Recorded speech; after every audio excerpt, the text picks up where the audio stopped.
Hi friends, இப்போ பாத்தீங்கன்னா LPL match number 4 Dambulla சிக்ஸருக்கும் ஜாஃப்னா கிங்ஸுக்கும் சேம் அந்த பள்ளிக்கல் இன்டர்நேஷனல் கிரிக்கெட் ஸ்டேடியத்தில் நடக்குது.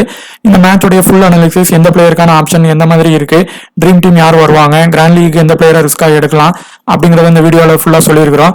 இந்த வீடியோடைய இது உங்களுக்கு பிடிச்சிருந்துச்சுன்னா ஒரு லைக் பண்ணிட்டு சப்ஸ்கிரைப் பண்ணுங்க. அதே மாதிரி இந்த வென்யூ ப்ராக்ரஸ் பார்த்துட்டு நீங்க வந்து எந்த ஒரு இதுனாலும் பாருங்க.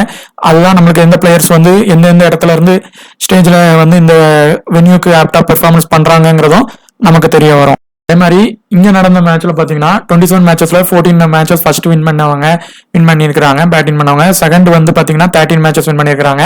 பிலோ ஸ்கோர் 150 வந்து 10 டைம்ஸ் பண்ணிருக்காங்க. 150 to 169 6 டைம்ஸும், 170 to 189 6 டைம்ஸும் பண்ணிருக்காங்க. மேக்ஸிமம் பாத்தீங்கன்னா ஆவரேஜ் ஸ்கோரா இப்போ நடந்துட்டு இருக்கிற இந்த சீரீஸ்ல எப்படியும் ஒரு 170க்கு மேல வந்து ஃபர்ஸ்ட் பேட்டிங் பண்றவங்க பண்ணிடுறாங்க. ஸ்பின் வந்து எந்த மாதிரியான கண்டிஷன் ஒர்க் ஆகுதோ அதுக்கு தக்கனமா தான் இங்க வந்து சேசின் வந்து டஃப் ஆகுது. இப்போ லாஸ்டா நடந்த இங்க மேட்ச்ல பாத்தீங்கன்னாலும் இன்னைக்கு நடந்த மேட்ச்ல ஜேகே வந்து பாத்தீங்கன்னா 177 ரன்ஸ்ல வந்து 7 விக்கெட் அடிச்சு ரன்ஸ் எடுத்திருந்தாங்க. ஆனா அதை பாத்தீங்கன்னா ஜிஎம் டீம் பாத்தீங்கன்னா ஈஸியா வின் பண்ணிட்டாங்க. ஸ்டார்டிங்ல வந்து ரெண்டு டீமுமே பாத்தீங்கன்னா ஒவ்வொரு விக்கெட் பவர் பிளேல இழந்தாலும் அவங்க டீமோடைய ஒரு ஓபனர்ஸ் கொஞ்சம் நல்லா பிளே பண்ணதுனால லாஸ்ட் வந்த பேட்ஸ்மேன் ஈஸியா வின் பண்ணிட்டாங்க. இதுலயும் பாத்தீங்கன்னா ஃபர்ஸ்ட் இன்னிங்ஸ்ல இப்ப நடந்த ரெண்டு இதுலயும் பாத்தீங்கன்னா ஸ்பின் ஒர்க் ஆகல. செகண்ட் இன்னிங்ஸ்ல தான் கொஞ்சம் ஒர்க் ஆயிருக்கு. இங்க நடந்த மேட்சஸ்ல பாத்தீங்கன்னா ஸ்பின்னர்ஸ் வந்து பாத்தீங்கன்னா 5 மேட்சஸ்ல வந்து 25 விக்கெட்ஸ் எடுத்திருக்காங்க. ஃபேசர்ஸ் வந்து 39 விக்கெட்ஸ் எடுத்திருக்காங்க. அதுல வந்து ஸ்பின்னர்ஸ் ஃபர்ஸ்ட் இன்னிங்ஸ்ல 11, செகண்ட் இன்னிங்ஸ்ல 14 எடுத்திருக்காங்க. ஃபர்ஸ்ட் இன்னிங்ஸ் ஃபேஸ்ல வந்து 21 விக்கெட்டும், செகண்ட் இன்னிங்ஸ் ஃபேஸ்ல 18 விக்கெட்டிங் எடுத்திருக்காங்க. டம்ப்ளா சிக்ஸர்ஸோடைய பிளேயிங் 11 கண்டிப்பா ஒன்னார் இது வந்து சேஞ்ச் பண்றதுக்கான வாய்ப்பு மேபி இருக்கலாம். யாராவது ஒரு புது பிளேயர் நியூவா என்ட்ரி வராங்க, இல்ல வேற அவங்களுக்கு வாய்ப்பு கொடுக்கறதுக்கான இதுவும் பார்ப்பாங்க.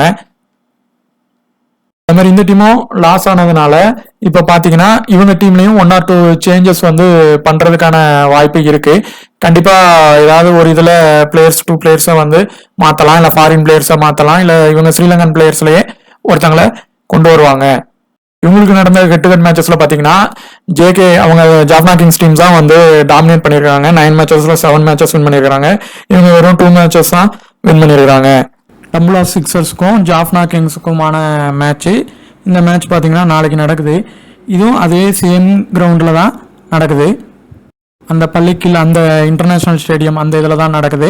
இதில் வந்து பார்த்தீங்கன்னா பவர் பிளே ப்ராக்ரஸ் வந்து சேமாக தான் இருக்குது. இப்போ நடந்துட்டு இருக்கிற மேட்ச், அதாவது இப்போ நான் இந்த வீடியோ போடும்போது நைட் நடந்துட்டு இருக்கிற இந்த மேட்ச்சில் கூட பார்த்தீங்கன்னா பவர் பிளே ப்ராக்ரஸில் ஃபர்ஸ்ட் இன்னிங்ஸாக இருந்தாலும் செகண்ட் இன்னிங்ஸாக இருந்தாலும் மேக்ஸிமம் வந்து 1 to 2 விக்கெட் இழந்துடுறாங்க. செகண்ட் இன்னிங்ஸ்லையும் பார்த்தீங்கன்னா மேக்ஸிமம் ஒரு 2 விக்கெட் வந்து லூஸ் ஆகுறாங்க. அதே மாதிரி ஃபர்ஸ்ட் இன்னிங்ஸில் எப்படி வந்து பண்ணுறாங்கன்னா பவர் பிளேல வந்து ஒரு 1 or 2 விக்கெட் விழுந்துருது. அதுக்கப்புறம் தான் அடுத்து மிடில் ஆர்டர்ல இருந்து வர பேட்ஸ்மேன்ஸ் வந்து நல்ல 1 down 2 டவுன்ல வர பேட்ஸ்மேன் வந்து ஒரு 180 வர ஆனால் ஸ்கோர் பண்ணிடுறாங்க. அதே மாதிரி செகண்ட் இன்னிங்ஸ்ல ஸ்பின்னு வந்து ஒர்க் ஆகலைன்னா சேசின் வந்து இங்கே வந்து பண்ணிடுறாங்க. ஸ்பின்னு வந்து நல்லா இருக்கிற கண்டிஷன் இருந்தால் மட்டும்தான் இங்கே சேசின் டஃப்பாக இருக்கு. ஸோ இந்த கேட்டகரியை பொறுத்தவரை இப்போ இந்த மேட்சை பொறுத்தவரை ஹை பர்சன்டேஜ் கேப்டன் பார்த்தீங்கன்னா யார் இருக்காங்கன்னா Mark Chapman. High percentage captain வந்து Mark Chapman. High percentage vice captain வந்து இந்த விக்ரமசிங்கிற ஒரு யங்கேஜ் ஆல்ரவுண்டர் வந்து இருக்கிறாங்க. லாஸ்ட் மேட்ச் நல்லா ப்ளே பண்ணியிருந்தாங்க, பார்த்துருப்பீங்க. இப்போ இந்த கேட்டகரி வைஸாகவும் நீங்கள் பிளேயர்ஸை வந்து எந்த மாதிரி பிரிக்கலாம் அப்படின்னா ஃபர்ஸ்ட்டு ஆப்பர்ச்சுனிட்டி பார்த்துக்கோங்க. எந்த பிளேயர்ஸுக்கு பவுலிங் ரீதியாக பேட்டிங் ரீதியாகவும் ஆப்பர்ச்சுனிட்டி கிடைச்சிருக்கு அப்படின்னு பார்த்தீங்கன்னா லாஸ்ட் மேட்ச்சில் முகமது நபி டி சில்வால யாருக்கு அந்த ஆப்பர்ச்சுனிட்டி நல்லா கிடைச்சிருக்குன்னு பார்த்தீங்கன்னா டி சில்வாவுக்கு தான். முகமது நபி 1 or 2 ஓவர் தான் போடுறாங்க. ஆனால் டி சில்வா 4 ஓவர் போட்டுறாங்க. இப்போ கொஞ்சம் டாப் ஆர்டர் வீக்காக இருந்துச்சுன்னா இவர் பேட்டிங்கும் பண்ணுவார். ஸோ ட்ரீம் டீம் ஆனது வந்துடுறாரு. ஸோ இந்த இடத்துல நீங்கள் ஃபர்ஸ்ட் ப்ரிஃபரன்ஸ் டி சில்வாவை கொடுத்துக்குங்க. அடுத்து இந்த முஸ்தபர் ரஹ்மான், ஜேசன் பேண்ட்ரஃப், இதில் 2 பேரில் கண்டிப்பாக ஒருத்தங்க இந்த மேட்ச் ட்ரீம் டீம் உறுதியாக வந்துருவாங்க. அதில் இவர் ஃபர்ஸ்ட் பவுலிங் போடுறாரு பேண்ட்ரஃப் பண்ணால் அவரை நீங்கள் மஸ்ட்டாக எடுத்துக்கோங்க. இவரை வந்து நீங்கள் ரொட்டேட் பண்ணி வேணால் பாருங்கள். இல்லை இவர் செகண்ட் தான் போடுறாரு அப்படின்னா, பேண்ட்ரஃப் செகண்ட் போடுறாருன்னா நீங்கள் முஸ்தபர் ரஹ்மானையே உள்ள நீங்கள் எடுத்துக்கலாம். ஆனால் ஒருத்தங்க வருவாங்க, ஒருத்தங்க ஃபெயிலியர் ஆகிறதுக்கான வாய்ப்பு தான் இந்த மேட்சை பொறுத்தவரை இருக்குது. ஸோ இந்த 2 கேட்டகரியும் பார்த்தீங்கன்னா எப்படி வருவாங்கன்னா இதுலேருந்து கண்டிப்பாக ஒருத்தங்க வந்து ட்ரீம் டீம் வந்துருவாங்க. விக்கெட் கீப்பர் செக்ஷனில் மெண்டிஸ் தான் இப்போ பிளேயராக ஸ்ட்ராங்காக இருக்காரு. அவர் ஒரு 20 ரன் அடிச்சுட்டு விக்கெட் கீப்பரிங் பண்ணுறாரு அப்படின்னா கண்டிப்பாக ட்ரீம் டீம் ஆனது வந்துடலாம் இந்த மேட்சை பொறுத்தவரை. ஸோ ஃபர்ஸ்ட் இவர் எடுத்துக்கோங்க. இப்போ நிசான்காவா இல்லை மார்க் சாப்மேனா அப்படிங்கிற ஒரு இதில் நம்ம பார்க்கணும். அது வந்து நம்ம சொல்கிறோம் இந்த நிசாங்கா சாப்மேனில் கண்டிப்பாக ஒருத்தங்க வருவாங்க, ஒருத்தங்க ஃபெயிலியர் ஆக தான் நிறைய வாய்ப்பு இந்த மேட்சை பொறுத்தவரை இருக்குது. ஸோ இந்த கேட்டகரியில இருந்து மேக்ஸிமம் பார்த்தீங்கன்னா ஒரு 3 to 4 பேர் ட்ரீம் டீம் வர வாய்ப்பு இருக்குது. நம்ம சொன்ன அந்த ஆப்பர்ச்சுனிட்டி பொறுத்து, பிளேயர் இன்னிங்ஸ் பொறுத்து இவங்களெல்லாம் டெக் பண்ணி பாருங்க. நிசாங்காவை வந்து இந்த கேட்டகரியில் வச்சு ஒரு இது எடுங்க, லீவ் பண்ணிவிட்டு இன்னொரு இதில் சாப்மேன் வச்சு எடுங்க. நிசாங்கா சாப்மேனில் கண்டிப்பாக ஒருத்தங்க வருவாங்க, ஒருத்தங்க ஃபெயிலியராக வாய்ப்பு இருக்குது. ஸோ நீங்கள் ரொட்டேஷன் பண்ணிக்கிங்க. சாப்மேன் ஆனால் மிடில் ஆர்டர் வர்றது அவருடைய பெரிய ஸ்ட்ரென்த்து, கொஞ்சம் ரன் பின்னாடி அடிக்கிறதுக்கு வாய்ப்பு இருக்குது. ஆனால் நிசாங்கா ஓப்பனிங்கே வராரு, ஒருவேளை பவர் பிளேயில் அந்த ப்ராக்ரஸில் விக்கெட் போனால் அவருக்கு அதுக்கு அடுத்தான ஆப்ஷன் இல்லாமல் போயிடலாம். ஸோ நீங்கள் சாப்மேனுக்கு எடுக்கிறதா இருந்தால் அவரை நிஷான்காவை வந்து விட்டுருங்க. நிஷான்காவை எடுத்தால் சாப்மேனை வந்து விட்டு டைப் பண்ணுங்க. அதே மாதிரி பார்த்தீங்கன்னா ரைலி ராசோவ், அதே மாதிரி அஸ்லங்கா. இது கொஞ்சம் வியூ உங்களுக்கு ஸ்மாலாக இருந்துச்சுன்னா கொஞ்சம் ஃபுல் ஸ்க்ரீன் பண்ணிக்கோங்க. இந்த அஸ்லங்கா ரூசோவில் கண்டிப்பாக ஒருத்தங்க ட்ரீம் டீம் வந்துடுவாங்க. நீங்கள் லாஸ்ட் மேட்சை நான் சொல்லியிருப்பேன், அதே கண்டிஷன் தான் இந்த மேட்சும் இருக்குது. நீங்கள் மேக்ஸிமம் ஃபர்ஸ்ட் இன்னிங்ஸ் பண்ணால் அஸ்லங்காவை ட்ரை பண்ணுங்கள். ரூசோ வந்து இந்த இடத்துல எப்படின்னா ஒன்று ட்ரீம் டீம் வருவார், இல்லை ஃபெயிலியர் ஆயிடுவார். இதான் அவருடைய கண்டிஷன். ஒன்று ட்ரீம் டீம் வருவார், இல்லை ஃபெயிலியர் ஆயிடுவார். அப்படி அவர் வந்து ஃபர்ஸ்ட் இன்னிங்ஸ் விட செகண்ட் இன்னிங்ஸ் பண்ணார்னா நீங்கள் ரூசோவை ட்ரை பண்ணுங்கள், இல்லைனா அந்த இடத்துல அவரை நீங்கள் விட்டுருங்க. அடுத்து இந்த கேட்டகரியில் துஷாரா பொறுத்தவரை அவர் ஃபர்ஸ்ட் இன்னிங்ஸ் போடுறாருனா கண்டிப்பாக இந்த பிச்சுக்கு ஓரளவு அந்த பவர் பிளேலையே அவர் போட ஆரம்பிச்சிருவார். உங்களுக்கு அந்த விக்கெட் ஆனது கிடைக்கும். ஓகே, ஓரளவு ஒரு இது பேட்டிங் சர்ப்ரைஸாக இருந்தாலும் பவர் பிளேயில் போடுவார், டெத் ஓவரும் போடுவார், உங்களுக்கு ஒரு விக்கெட் எடுத்துருவார். ஒரு கேப்டன் வைஸ் கேப்டன் வர்றது ரெண்டாவது. ஆனால் பவர் பிளே இப்போ வந்து வர்றதுக்கான வாய்ப்பு இருக்குது. இந்த மேட்சை பொறுத்தவரை ஒரு வீசி அளவுக்காவது வரலாம். ஃபர்ஸ்ட் பவுலிங் போட்டால் இவரை ட்ரை பண்ணுங்க, இல்லைன்னா விட்டுருங்க. விட்டுட்டு நம்ம சொன்ன அடுத்த கேட்டகரியில் உள்ள பிளேயரை நம்ம பார்க்கலாம். அடுத்து இந்த பெர்னாண்டோ, அதே மாதிரி இந்த பெர்னாண்டோவை வந்து ட்ரை பண்ணி பாருங்க. லோ பர்சன்ட்ல இருக்காரு. அவர் வந்து பார்த்தீங்கன்னா இந்த வென்யூவில் ஒரு 31 ரன்ஸ் வந்து அடிச்சிருக்காரு. லாஸ்ட்டாக நடந்த எல்பிஎல்ல பார்த்தீங்கன்னா ஒரு 408 ரன்ஸ் அடிச்சிருக்காரு. ஒரு கொஞ்சம் மிடில் ஆர்டரில் வருவார். ஸோ ஒரு லோ பர்சன்ட்ல இருக்கிறது ஒரு சின்ன வாய்ப்பு. பவுலிங் ரெண்டாவது போட்டால் உண்டான பேட்டிங் மட்டும்தான் இவர் பண்ணுறாரு. ஸோ ஒரு ட்ரம்ப் பிக்காக இருந்தால் இவர் எடுங்க, இல்லைனா சேஃப் பிக்காக துஷாராவே ஃபர்ஸ்ட் இன்னிங்ஸும் எடுத்துக்கோங்க. சாப்மேன் நிசாங்காவில் ஒருத்தங்களை எடுங்க, ஒருத்தங்களை எடுக்காதீங்க. அதே மாதிரி ரூசோஃப் அஸ்லங்காவில் ஒருத்தங்களை ட்ரை பண்ணிக்கிங்க. நம்ம இன்னிங்ஸ் வயசாக சொல்லியிருக்கிறோம். ஃபர்ஸ்ட் இன்னிங்ஸ் பண்ணால் அஸ்லங்காவை ட்ரை பண்ணுங்கள், செகண்ட் இன்னிங்ஸ் பண்ணால் ரூசோவ் ட்ரை பண்ணுங்கள். இந்த இடத்துல ரூசோவ் வந்து ஒன்று ட்ரீம் டீம் வர ஃபெயிலியராக வாய்ப்பு இருக்குது.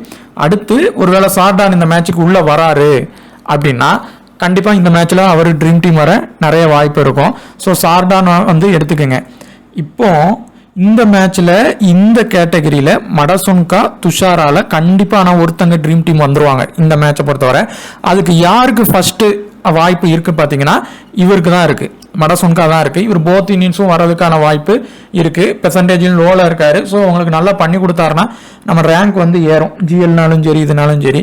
ஸோ யார் இதில் ஃபர்ஸ்ட் பவுலிங்க்கு கிடைச்சாலும் அவங்களுக்கு முக்கியத்துவம் கொடுங்க. ஃபர்ஸ்ட் மடசுங்காக்கு கொடுங்க, அடுத்து துஷாரா கொடுங்க. கண்டிப்பாக ஒருத்தங்க இதில் ட்ரீம் டீம் வந்துருவாங்க. ஸோ இந்த கேட்டகரியில இருந்து அஸ்லங்கா ஃபர்ஸ்ட் இன்னிங்ஸு, இவர் போத் இன்னிங்ஸும். சார்டான் வந்தால் எடுங்க, இல்லைனா விட்டுருங்க. ஸோ இதுல இருந்து 2 பேர் வர வாய்ப்பு இருக்கு, இதுல இருந்தும் 2 பேர் வர வாய்ப்பு இருக்கு. இவர் இல்லைனா நிசாங்கா, இந்த 2 பேர்ல ஒருத்தங்க. இவர் செகண்ட் இன்னிங்ஸ் பண்ணா ட்ரீம் டீம் வருவார், இல்லைனா ஃபெயிலியர் ஆக தான் வாய்ப்பு இருக்கு. மாதிரி எஃப் ஆலன் வந்து லாஸ்ட் மேட்ச் செகண்ட் இன்னிங்ஸ் போட போய் 2 விக்கெட் எடுத்துட்டாரு. கொஞ்சோண்டு அவர் பேட்டிங்கும் பண்ண முடியும். ஸோ செகண்ட் இன்னிங்ஸ் பண்ணார்னா அதே மாதிரி பண்ணார்னா நீங்கள் டீமில் எடுத்துக்கோங்க. டபுள் ஆப்ஷன் இருக்கிற பிளேயராக எடுங்க. மிடில் ஆர்டரில் இவரால் பேட்டும் பண்ண முடியும். ஸோ ரெண்டாவது பார்த்தீங்கன்னா இந்த இதில் பேட்டிங்கில் பெர்னாண்டோ வர அதிக வாய்ப்பு இருக்குது. இதில் நீங்கள் என்ன பண்ணுங்கன்னா நிசாங்காவை இந்த ஆட்டை ரிஸ்க்காக லீவ் பண்ணிவிட்டு அந்த இடத்துல பெர்னாண்டோவை ட்ரை பண்ணுங்கள். கண்டிப்பாக இந்த மேட்சும் இவர் ஃபர்ஸ்ட் இன்னிங்ஸ் பண்ணுறாரு அப்படின்னா சிவிசி அளவுக்கு பெர்ஃபார்மன்ஸ் பண்ண ஒரு பெருசாக வாய்ப்பு இருக்குது. நீங்கள் யாரை லீவ் பண்ணலாம், இப்போ சாப்மேன் எடுக்கிறீங்கன்னா நிசாங்காவை லீவ் பண்ணிவிட்டு பெர்னாண்டோவை எடுங்க. இல்லை நீங்கள் நிசாங்காவை தான் எடுப்பீங்க அப்படின்னா இந்த பெர்னாண்டோவை வந்து நீங்கள் டீம்லனாலும் எடுத்துக்கோங்க. ஏன் அப்படின்னா இவர் வரதான் ட்ரீம் டீம் வர பெரிய வாய்ப்பு இருக்குது நிசாங்காவை விட. அடுத்து இந்த 3 பேரில் கண்டிப்பாக ஒருத்தங்க ட்ரீம் டீம் வர அதிக வாய்ப்பு இருக்குது. ஃபர்ஸ்ட் ப்ரிஃபரன்ஸ் இந்த மதஷூன் இவருக்கு வந்து ட்ரை பண்ணி பாருங்கள். இதில் ஒன்று, இதில் இவர் மேக்ஸிமம் இந்த இடத்துல 2 to 3 பேர் ட்ரீம் டீம் வர வாய்ப்பு இருக்குது. இவர் செகண்ட் இன்னிங்ஸ் பண்ணால் கண்டிப்பாக எடுங்க. இவர் போத் இன்னிங்ஸுமே நல்லா ப்ளே பண்ண வாய்ப்பு இருக்குது. அதுவும் ஃபர்ஸ்ட் இன்னிங்ஸ் பண்ணால் கண்டிப்பாக கேப்டன் வைஸ் கேப்டன் அளவுக்கு பெர்ஃபார்மன்ஸ் பண்ண வாய்ப்பு இருக்குது. அடுத்து பார்த்தீங்கன்னா இப்போ இதில் இவர் தான் இப்போ ஹை பர்சன்டேஜ் வைஸ் கேப்டனில் இருக்கார். இவரை ட்ரை பண்ணுங்க. இவர் வந்து நல்ல பேட்டிங் அக்ரஷனாக பண்ணுறாரு, பவுலிங்கும் பண்ணுவார், டபுள் ஆப்ஷன் இருக்குது. கண்டிப்பாக இந்த டைம் இவரை இன்னும் கொஞ்சம் ஒரு 1 down 2 down வர மாதிரி இன்னும் கொஞ்சம் ப்ரொமோஷன் கொடுப்பாங்க. ஸோ ஸ்ரீலங்காவை பொறுத்தவரை அவங்க டீம்ஸ் வந்து இப்போ கொஞ்சம் லோ ஆகிட்டு இருக்கிறதுனால இது மூலயமா நிறைய பிளேயர்ஸ்க்கான வாய்ப்பு கொடுத்து அது மூலயமாவும் அவங்க டீமை பில்ட் பண்ணுறதுக்காக தான் இதுவும் பண்ணிட்டு இருக்கிறாங்க. ஸோ இவங்க வந்து நல்ல ஜிஎலுக்கும் ஒரு நல்ல ஒரு பிக்காகவும் இருப்பாங்க. ஸோ இந்த கேட்டகரியில் இவங்களை மஸ்ட்டாக எடுத்துருங்க. இந்த ஹெர்டாய் வந்து ஃபர்ஸ்ட் இன்னிங்ஸ் பண்ணால் மட்டும் எடுங்க, இல்லைனா லீவ் பண்ணிடுங்க. அதே மாதிரி இவரை வந்து ஜிஎலுக்கு மட்டும் ட்ரை பண்ணுங்க. ஜிஎல் ஸ்மால் லீக்கில் வந்து அவர் பெர்ஃபார்மன்ஸ் பண்ணாது வேற. ஜிஎல் லீக்கில் பண்ணார்னா அவர் வந்து லோ பர்சன்டில் இருப்பார், நம்மளுக்கான அந்த வாய்ப்பு வந்து கிடைக்கும். ஸோ மேக்ஸிமம் இந்த 2 பேரை நீங்கள் வந்து எடுத்துக்கோங்க. ஸோ இதில் மஸ்ட்டாக இவர் வந்து ட்ரீம் டீம் வந்துடுவார். இவரை வந்து ரிஸ்க் எடுத்து ட்ரை பண்ணி பாருங்கள். ஹெரிடாய் வந்து ஃபர்ஸ்ட் இன்னிங்ஸ் மட்டும் எடுங்க. இதில் வந்து கேப்டன் வைஸ் கேப்டன் குசால் மெண்டிஸ்க்கு ஒரு இதில் ட்ரை பண்ணுங்கள். பேண்ட்ரோ ஃபர்ஸ்ட் இன்னிங்ஸ் போடுறாருன்னா கேப்டன் வைஸ் கேப்டன் ட்ரை பண்ணி பாருங்கள். முஸ்தபர் ரஹ்மான் இல்லைனா இதில் ஒருத்தங்க கண்டிப்பாக ட்ரீம் டீம் வருவாங்க, ஒருத்தங்க வராமல் போக நிறைய வாய்ப்பு இருக்குது. ஸோ அதுக்கு தக்கனமான பிளேயரை ரொட்டேஷன் பண்ணிக்கிங்க. இதில் இவருக்கு தான் ஆப்பர்ச்சுனிட்டி இருக்கிறதுனால இவருக்கு ஒரு இதில் வேணால் விசி வேணால் ட்ரை பண்ணி பாருங்கள். இல்லைனா ஆர்டினரியாக டீமில் மட்டும் எடுத்து பாருங்கள். இந்த இதில் பொறுத்தவரை சாப்மேன் நிஷான்கால ஒருத்தங்களுக்கு டீமில் எடுத்து சி இல்லைனா விசி ட்ரை பண்ணி பாருங்கள். அதே மாதிரி துஷாரா ஃபர்ஸ்ட் இன்னிங்ஸ் போட்டாருன்னா ஒரு சி இல்லைனா விசி ட்ரை பண்ணி பாருங்க. மடசுன்கா வந்து போத் இன்னிங்ஸ்லையும் அவர் வந்து இந்த மேட்ச் ட்ரீம் டீம் உறுதியாக வருவார். ஃபர்ஸ்ட் இன்னிங்ஸ் பண்ணாருன்னா ஒரு விசி கொடுத்து பாருங்க. ஆனால் 2 பேருமே சிவிசி அளவுக்கு பெர்ஃபார்மன்ஸ் பண்ணுறது கஷ்டம் தான். ஆனால் ட்ரீம் டீம் வேணால் ஃபர்ஸ்ட் இன்னிங்ஸ் போனால் 2 பேரும் வரலாம். இல்லைனா மடசுங்கா ஃபர்ஸ்ட் ப்ரிஃபரன்ஸ் கொடுங்க.